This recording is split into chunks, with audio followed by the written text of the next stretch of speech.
Ulug'bek Qodirov haqida shoshilinch xabarlar. Assalomu alaykum aziz muxlis. Agarda kanalimizda mehmon bo'lsangiz, kanalimizga obuna bo'lishni va videolar davomida bir dona like tugmasini bosib qo'yishni unutmang. Diqqat, sinab ko'rish mutlaqo bepul. Futbol, UFC, MMA, boks fanatlari, kino ixlosmandlari, Rossiya kanallari muxlislari uchun super yangilik. Android yoki smart televizorlarga va hatto telefonlarga ham masofadan turib, istasangiz hozirning o'zida dunyoning eng mashhur 3000 tadan ortiq kanallarni onlayn ulab beramiz. Bizning provayderda siz izlayotgan deyarli barcha kanal bor. Sport kanallari 300 dan ortiq. Setanta, Match TV kabi kanallardan dunyo bo'yicha barcha futbol ligalari, UFC, MMA translyatsiyalarini o'z vaqtida tomosha qilishingiz mumkin. Bundan tashqari Rossiyaning barcha kanallari, 500 dan ortiq kino kanallar, 100 ga yaqin yangilik kanallari, Yevropa, Amerika va yana minglab dunyoning eng reytingi baland telekanallarini oyiga atigi 30 ming so'm to'lov evaziga tomosha qilishingiz mumkin.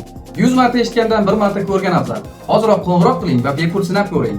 Taniqli aktyor Ulug'bek Qodirov Instagramdagi bloglardan biriga bergan qisqa intervyusida muxlislarni qiziqtirgan ayrim savollarga javob berdi. Aktyor suhbat avvalida Kia Sorento rusumli avtomobilni boshqarishi haqida aytib o'tgan. Sizni mashhur qilgan qaysi film degan savolga Shahzoda bilan birga suratga tushgan Sarvinoz filmi meni mashhur qilgan deydi Ulug'bek Qodirov. Oxirgi suratga tushgan filmingiz seriallardan Alfons degan suratga tushdim. Bundan tashqari 3 qahramon deb nomlangan filmimiz ham taqdim etildi. Qaysi aktrisa bilan partnyor bo'lishni sizga qulay edi? Kimlarni iste'dodli deya olasiz? degan savolga O'zbekistonda iste'dodli aktrisalar juda ham ko'p, lekin eng yoqadigani menga filmlarda partnyor sifatida tushadiganlari.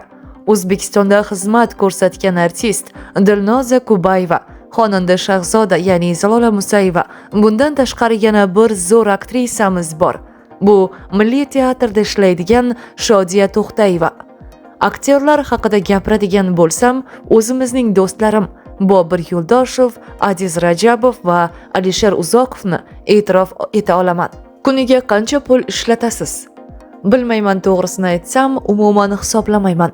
Barakasi uchadi deyman. Pul baxt olib keladimi?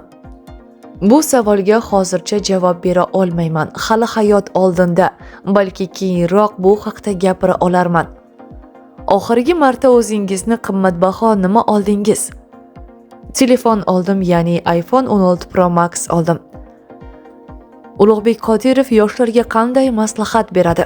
Kelajakda bo'lgan umidingizni so'ndirmang. Faqat olg'a intiling. O'qing, izlaning, rivojlanishdan to'xtamang deydi Ulug'bek Qodirov. Ulug'bek Qodirov ijodiga rivojlar tilagan holda video ostida bir dona like tugmasini bosib, bizni kuzatishda davom eting.